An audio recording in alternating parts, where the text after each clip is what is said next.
Il y a divers types d'abus et maltraitances envers les aînés. Alors, je vais débuter avec la maltraitance physique.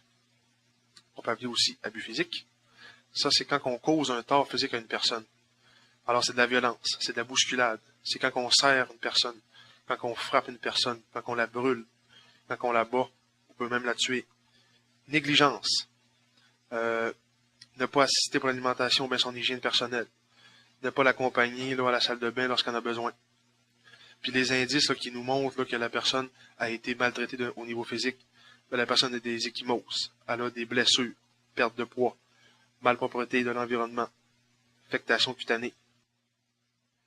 Ensuite, la maltraitance psychologique, qu'on peut appeler aussi verbale et émotionnelle.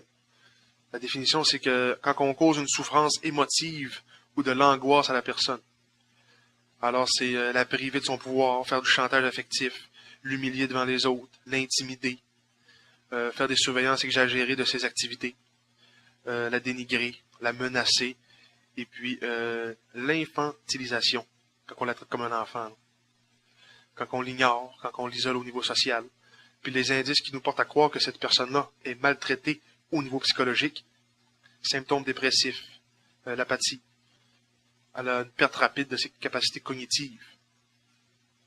Ensuite, la forme de maltraitance la plus répandue chez les aînés, l'exploitation matérielle, communément appelée l'abus financier.